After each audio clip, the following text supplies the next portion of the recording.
Like, I don't have nothing to prove to anybody. No. I just want people to understand my side of it. My side of it is I really don't give a fuck. That's what they say. So we got Ja Rule on the phone. Let's see what Ja's thoughts are on this tragedy. Who gives a Ja Rule thinks at a time like this, nigga? This is ridiculous. This thing 50 Cent put up a comedy lineup together that I couldn't even put together.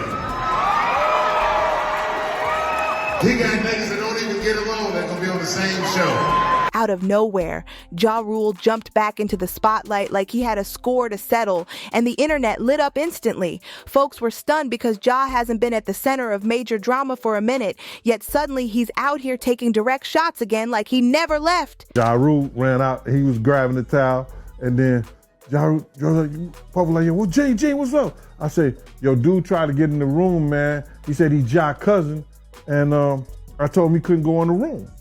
He was like, I was like, yeah, Gene, that's my cousin. He said, but you ain't want to go up in there because it was a lot of freaking. And Ja didn't hold back at all. Ja started saying things like, Ninja always telling on somebody and throwing around lines like dry snitch and used car salesman suit wearing, and even joked about 50's nose and head shape. He went all the way with the insults. Then Ja pushed it even further by adding that if 50 really cared about the people in the documentary, he should give all the earnings from it to charities that support survivors of difficult relationships. Man, when Ja started typing online, he unleashed a whole speech acting like 50 Cent had zero genuine concern in this situation, and people were shocked he went that far. He basically claimed 50 didn't care about anyone involved and only made the documentary for personal reasons, saying things like 50 was some kind of problem in the culture. You loving up on your cupcake and cellmate, your little fruit bitch. Open your mouth, ho. Tell the truth. Gene was talking about you when he had to throw your cousin up there in the piano. Shit, he did everything but say your name. Why don't you say it, bitch? Oh. Why don't you say it? You like dancing with the devil in the pale moonlight? The diddy doo-wop? Looking ass motherfucker. Are you fucking Illuminati pick me bitch?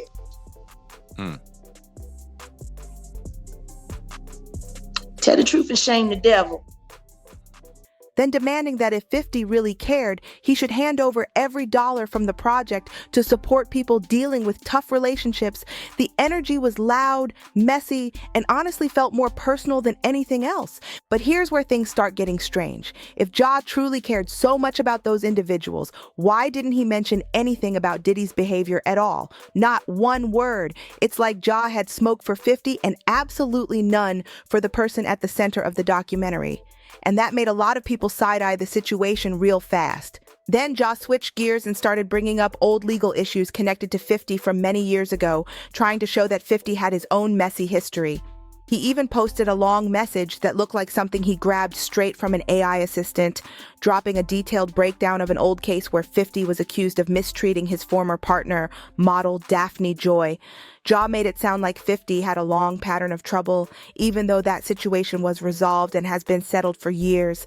He posted a whole list of allegations talking about how in 2013, Daphne claimed there was an intense argument at her place, and she accused him of damaging her belongings.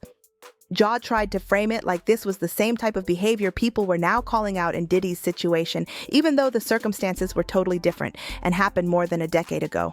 The moment Ja opened his mouth about anything connected to Diddy, that classic Dave Chappelle moment started trending again. You know the bit, the one about asking the wrong people for their opinion during serious situations. And honestly, it fits perfectly here, because even if Ja has a point somewhere in the mix, he's still the last person people want delivering that message. And let's not forget, Ja and Diddy were extremely close back in the day, close enough that Gene Deal claimed he once walked into a room and saw Ja and Diddy without any clothes on. Uh-oh. Like, I've been so polite with that little right there, but with all disrespect, you a punk ass little bitch. How the fuck you gonna go to jail and then fuck turn on your wife or your celly? Like, what kind of nigga is that? said he chose to sell it over his wife? He dumped his wife. Yeah, he refused visits, told her not to come. He was right next to Canada. It was a waste of time and money. And then she found the letters of your boo. Now, is 50 making this documentary because he cares deeply about the situation? Let's be honest, we all know he has personal reasons too. But still, he's the only major figure openly addressing Diddy's alleged behavior. Everybody else is silent, and whether 50's motive is personal or not, the documentary is giving a platform to people who never had one before. Now, there's even talk online that Diddy might have nudged Ja to go at 50 because Ja was around those scenes back in the day and doesn't want anything leaked. People love a conspiracy, and this one spread quick. But here's the part that really set things off. Ja jumped online and started going straight at 50, accusing him of exposing Diddy's business in the new documentary, Sean Combs' The Reckoning. People are watching him closely, wondering what pushed him to step back into the ring with this much energy when things between him and 50 Cent have been cold, at least on the surface, for years.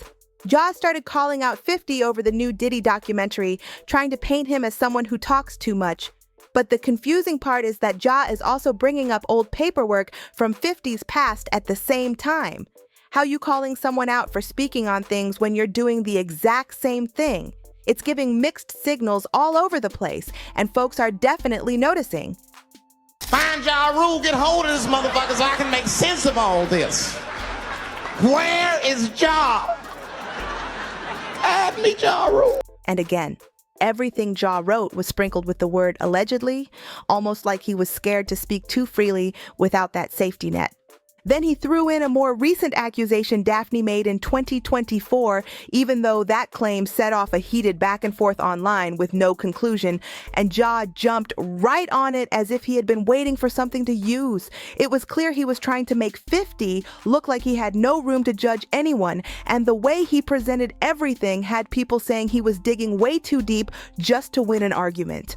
Right after that, Ja posted another message saying, "It's cool when he does it, it's a problem when I do it." That story has floated around for years, and whether people believe it or not, it definitely adds extra tension to Ja speaking up now. It also had folks saying Ja used to be around those wild gatherings Diddy was known for hosting, which makes his sudden outrage look a little too convenient. What makes things even more surprising is that after Diddy was taken into custody, Ja was actually one of the people defending him. So now him jumping out the window with all this noise almost looks like he's reacting out of loyalty rather than logic.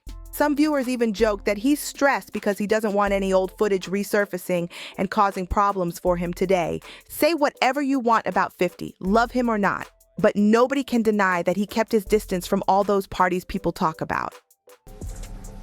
Again, man, it's another black man in this industry going through some unfortunate, circumstances. And so, I wish him luck as well with everything he's going through. And, and if there's victims in this, I can't speak on things that I don't know about Pierce. And so I try not to. I try to leave those things to those who do that. That's why people have podcasts and stuff like that. They talk about these things back and forth. I don't really get involved with that, but yeah, I wish everybody, And that's not even the only rumor that's followed him for years. Back in the day, DMX once claimed Ja had been way too close with his male stylist, and that story spread everywhere because of how bold DMX said it. Then Jaguar Wright jumped in years later with her own claims, saying Ja was disrespecting his marriage by stepping outside it, not with women, but with men. She even pushed the idea that Ja was involved with someone while he was locked up in 2011, and she swore she got that information from inside circles. Jaguar made it sound like the situation was even worse because she claimed Ja's wife, Aisha Atkins, was the original source of some of this information. That alone had the internet spinning because when someone's own spouse is supposedly confirming accusations, people start listening real fast. Jaguar said Aisha was tired of being embarrassed and tired of being quiet. And honestly, the way she delivered it made the whole thing sound even more intense. Then an old Clash magazine report resurfaced, a story claiming Aisha was supposed to appear in an MTV documentary called Married Life After Prison back in 2013. According to that article, Aisha allegedly said Ja had written all these love songs over the years, but didn't treat her the way he should have.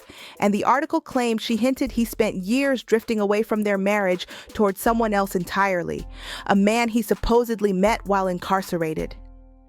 And even tossed in another jab by bringing up the name Abu, attempting to connect 50 to yet another rumor. At this point, Ja wasn't even debating, and he was just throwing anything he could find and hoping it stuck.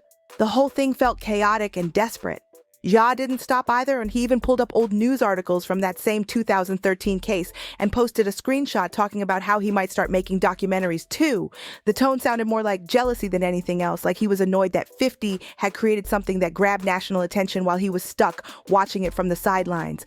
The comments under Ja's posts were brutal, with people pointing out that he was fighting a battle that had nothing to do with him.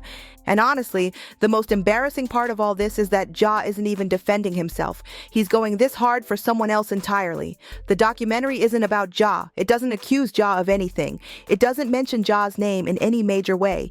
Yet here he is acting like he's the one on trial, typing nonstop, digging up old articles, posting long essays, and defending Diddy harder than Diddy has defended himself. People started asking the obvious question, why is Ja doing all this? Why is he risking his own reputation just to attack 50 over something that doesn't even involve him directly? Especially when the person he's trying to protect hasn't even stepped up to say a single word.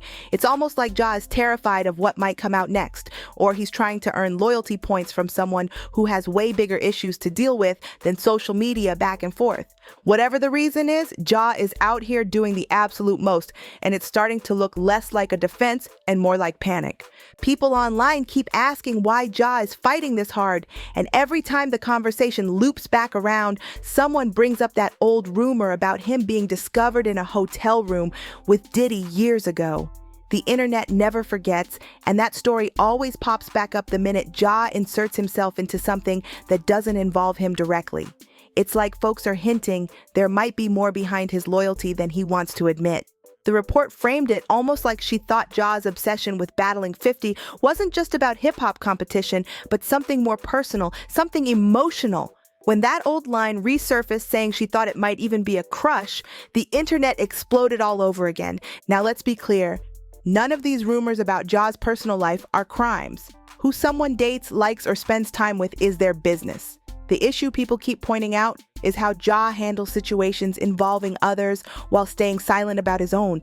That's what keeps the conversation heated every time he jumps into drama that doesn't belong to him. But the part that really shocked viewers was what happened after that hotel lobby footage came out. The one showing Diddy putting his hand on Cassie during an argument. The whole world was stunned by that clip, yet Ja went on national TV immediately after and defended Diddy, downplaying the situation like it wasn't serious. People couldn't believe it, especially considering how much public support Cassie received and how many major figures refused to stand next to Diddy after that.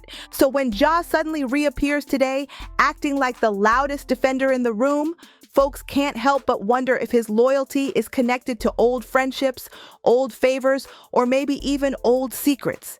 Because no matter how you look at it, he's fighting battles that don't belong to him while dragging up rumors he never addresses himself. And that's exactly why this whole situation feels so intense right now.